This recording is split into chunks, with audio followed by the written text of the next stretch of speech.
Story का नाम क्या था? द लेडी और the tiger.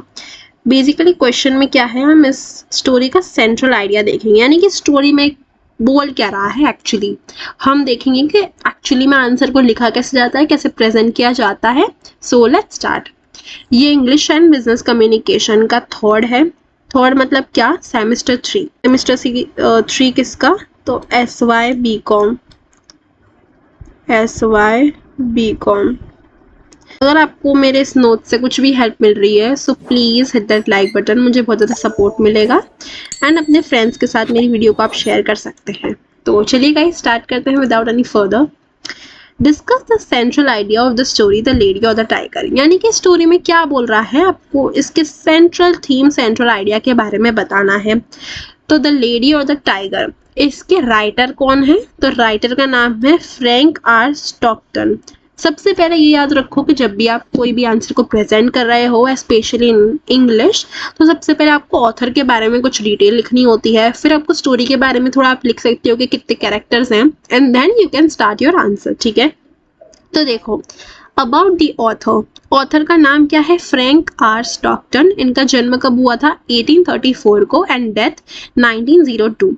He was an American writer and humorist born in Philadelphia and 1834। वो एक अमेरिकन राइटर रह चुके हैं एंड वो एक ह्यूमरिस्ट थे। ह्यूमरिस्ट मतलब उनका ह्यूमर अच्छा था। Born in Philadelphia in 1834। He was the son of prominent Methodist minister and his father always discouraged him from taking away up writer as a career. उनके जो फादर थे उनको ये सारा कुछ नहीं अच्छा लगता था कि जो वो लिखते थे ना, एक्चुअली उनकी राइटिंग की अच्छी हैबिट थी, वो राइटर थे, तो उनके फादर को उनका ये करियर नहीं अच्छा लगता था और वो उनको डिस्करेज करते थे, उनको मना करते थे कि करियर मत लो। Stockton is best known for a series of original children fairy tales that were widely popular during the later part of the 19th century। यानी कि इनकी जो कहानियां हैं वो मेनली किस जॉनरा पे बेस है? तो children fairy tales. Fairy tales की कहानियां जो हम बचपन में पढ़ा करते थे उसके ऊपर ही इनकी पूरी कहानियां बेस हैं, और इनकी कहानियां जो है वो letter part of 19th century में बहुत ज़्यादा फेमस हुआ करती थी। Stockton's first major success arrived with 1879 publication of Ruder Grange। उनकी सबसे पहली सक्सेस उनको किस पब्लिकेशन पे मिली? तो वो थी collection of story based on a married couple and their servant. कहानी में था क्या कि मैरिड कपल और उनके सर्वेंट के बारे में बात करता था। उनकी कुछ पब्लिकेशन थी र्यूडर ग्रेंज, और वो इनकी पब्लिकेशन बहुत ज़्यादा फेमस हुई थी। उनकी ये पब्लिकेशन की स्टोरीज क्या थी? तो एक मैरिड कपल था और उनका एक सर्वेंट था कोई, उसके ऊपर बेस थी। ठीक है, अब हम देखते हैं स्टोरी में क्या लिखा है। स्टोरी एक्चुअली में है किस बारे में, हम वो देखने वाले हैं। तो let's start. About the story the lady और द टाइगर। अब आपको ये नाम पढ़ के क्या समझ आ रहा है, सबसे पहले तो मुझे कमेंट में बताओ। स्टोरी को डिस्कस करा था। स्टोरी में क्या था कि एक विम्सिकल राजा था, उसकी एक लड़की थी। लड़की जो थी एक लड़के से प्यार करती थी, लेकिन वो लड़का जो था वो इतना पैसे वाला नहीं था, वो इतना रिच नहीं था, वो एक इन्फीरियर बैकग्राउंड से आता था। तो इसी की वजह से राजा को ये पसंद नहीं आया, और राजा क्या था, विम्सिकल सा था, थोड़ा अतरंगी राजा था। एंड उसके राजा जो था, उसका जो राज्य था, उसके राज्य में उसका अगर किसी का भी उसको निर्णय लेता था तो वो बहुत अलग तरीके से लेता था। वो एक एरिना, मतलब जैसे आजकल के ज़माने में प्लेग्राउंड होते हैं, क्रिकेट का जो ग्राउंड होता है, स्टेडियम होता है फुटबॉल का, उस टाइप का स्टेडियम उस ज़माने में उसको एरिना बोला जाता था। तो एरिना एक गोल टाइप का होता है, मैं आपको फोटो में भी दिखा दूंगी। तो वहां पे वो कटघरे में बोल लो या फिर एक जगह रहती थी, ऊपर की तरफ सारी पब्लिक बैठती थी, नीचे की तरफ न्याय होता था। न्याय कैसे होता था कि वो विम्सिकल राजा था, थोड़ा अजीब सा था, तो वो ये चाहता था कि 2 डोर हो, एक डोर पे एक सुंदर सी अच्छी लड़की या लड़का हो जो गुनहगार से शादी कर लेगा, and on the other hand एक भूखा डरावना सा टाइगर होगा जो कि बहुत भूखा होगा, टाइप का वो न्याय लेता था। हमने ऑलरेडी स्टोरी डिस्कस कर ली है, तो मैं इसलिए बता रही हूँ जिससे आपको रिवाइज हो जाए। ठीक है, a lady of the tiger is a story about a whimsical king who rules as his heart Dzire.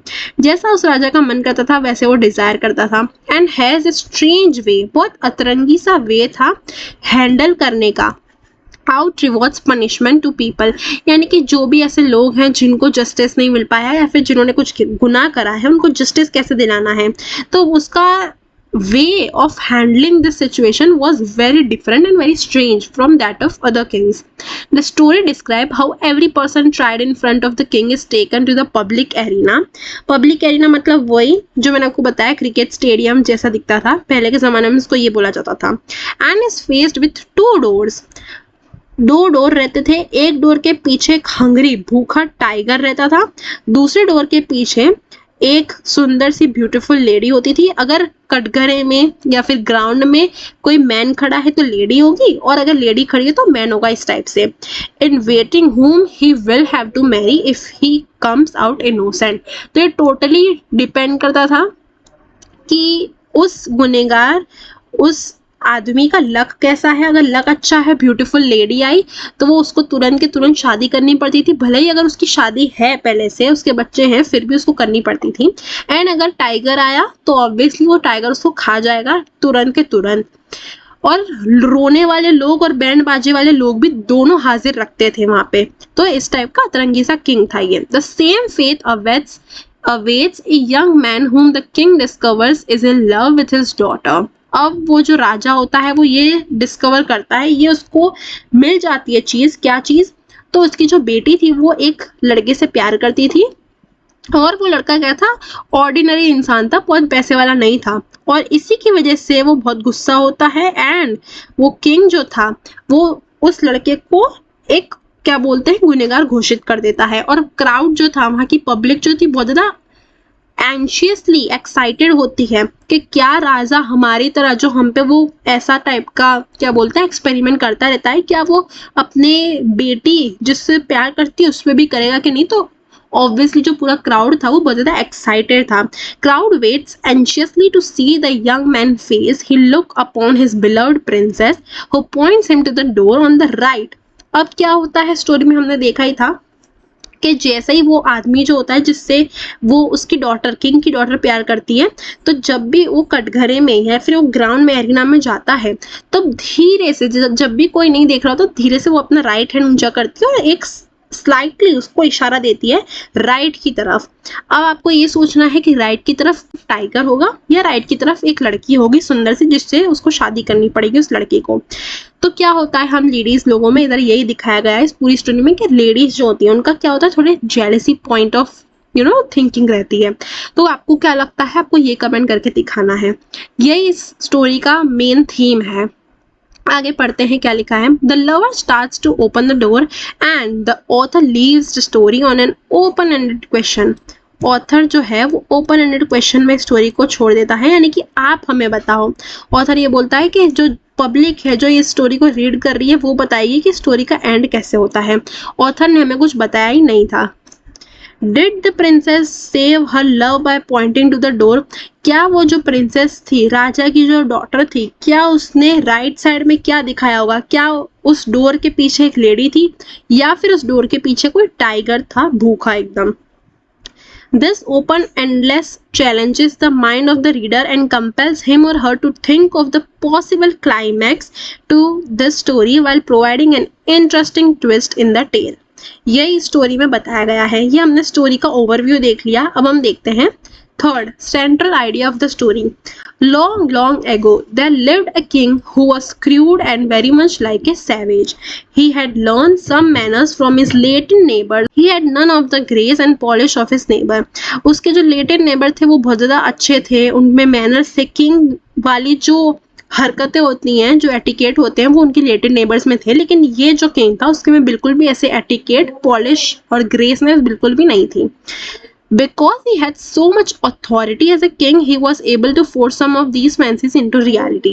His personality was normally calm when everything was in order. When there was a little hitch, however, he was excluded and happy. He loved it when things went wrong. इस king को जब भी कुछ खराब होता था तो बहुत अच्छा लगता था. क्यों? क्योंकि इसका हक था उसको करेक्ट करने के, यानी कि इसके कटघरे में कोई आएगा फिर उसका न्याय होगा, तो ये सब कुछ उसको देखने में मजा आता था. जब भी कुछ गलत होता था तो किंग क्या होता था, दुखी की बजाय खुश हो जाता था कि अब मुझे न्याय करने का मौका मिलेगा. तो इस टाइप का था ये किंग. फिर हमें दिया है इंट्रोडक्शन, इस टाइप का मैं आपको दिखा रही हूँ कि आंसर कैसे लिखते हैं, ठीक है। In a kingdom with a unique justice system the king punish wrong doers, जिसकी भी गलती है पनिशमेंट उसको दिया जाता था, गुनहगार basically, by placing them in the arena with 2 doors. The doors, अब हम डोर्स के बारे में बता रहे हैं। Behind one door is a beautiful lady whom the accused, accused मतलब गुनहगार, गुनहगार लिख देती हूँ, गुनहगार, विक्टिम भी बोल सकते हैं, अभी तक गुनाह कबूल नहीं हुआ है इसलिए इसको एक्यूज्ड बोलेंगे हम। Will marry if he chooses correctly behind the other door is a fierce tiger that will kill him instantly, भूखा टाइगर जो कि तुरंत के तुरंत उसको मार देगा। The princess, the Kings daughter is deeply in love with one of the accused man who must face this trial, who must face this trial. The man's choice. As the man stands in the arena, he must decide which door to open. ये पूरा का पूरा जो भी गुनहगार है उस पर निर्भर करता है कि कैसा उसका लक है। अगर उसका लक अच्छा है तो उसके डोर के पीछे से एक ब्यूटीफुल वुमेन आएगी, और अगर उसका लक खराब है, उसने गलत डोर चूज कर लिया, तो उसके पीछे एक भूखा टाइगर आ जाएगा। The princess dilemma, the princess know what is behind each door. Princess को मालूम चल गया था कि इस डोर के पीछे क्या है, उसने बहुत कोशिश के बाद उसने पता कर लिया था, लेकिन अब कन्फ्लिक्ट ये होता है कि क्या वो जेलस के मारे टाइगर को चूज करेगी, जो उसने जो राइट हैंड दिखाया था, यानी कि उस डोर के पीछे टाइगर था, या फिर कोई खूबसूरत सी लड़की थी। तो ये बेसिकली वुमेन के नेचर पे डिपेंड करता है कि क्या वो जेलस होती थी या नहीं होती थी, ये यहाँ पे बोला है। She wants to help her lover but is also conflicted by jealousy and her father's authority. The hint, the princess discreetly signaled towards one of the doors hoping to guide her lover to safely.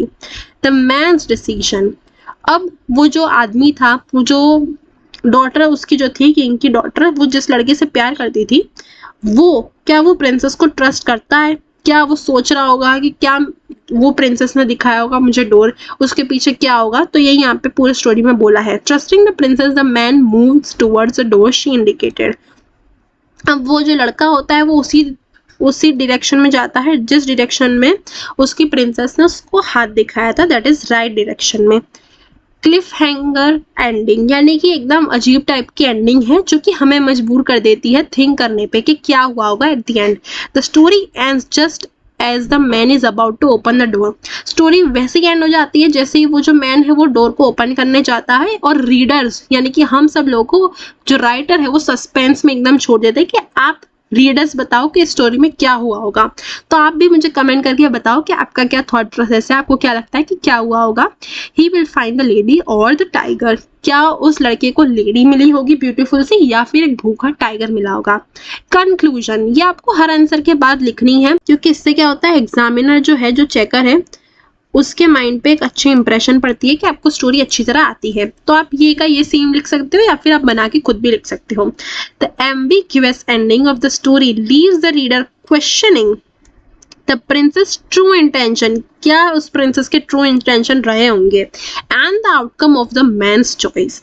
The unresolved, मतलब ऐसी story जिसका कोई solution नहीं निकल पाया। The unresolved mysterious conclusion explores theme of love, jealousy and unpredictability of human emotion, यानी कि हम वुमेन्स जो होती है उसमें ज़्यादातर यही दिखाया जाता है कि जेलसी बहुत भरी हुई रहती है, लव बहुत भरा हुआ रहता है। तो उसी के हिसाब से आपको क्या लगता है कि क्या चूज करा होगा उस लेडी ने। Emphasising the complexity and ambiguity in human relations and justice, यही थीम है स्टोरी की, यही इसका कंक्लूजन है। बहुत ही ज़्यादा अलग टाइप की स्टोरी है, एंड हमें इस स्टोरी का एंड देना पड़ता है, हमें सोचना पड़ता है कि स्टोरी में क्या हुआ होगा। तो बहुत ही तरह डिफरेंट स्टोरी थी। आई होप आप सबको इस स्टोरी भी समझ आ गई, एंड मैंने जो आपको एक क्वेश्चन आंसर बताया वो भी समझ आ गया होगा। अगर कुछ डाउट हो रहा है तो you can comment down below, and आपको ये भी मुझे कमेंट में बताना है कि आपको क्या लगता है उस लेडी ने क्या चूज करवाया होगा उस लड़के से जिससे वो प्यार करती थी। So I hope you like this video. Thank you so much for watching this video. Like, comment, share and subscribe to my channel given below. I will see you guys in my next video. Till then, bye bye and keep learning.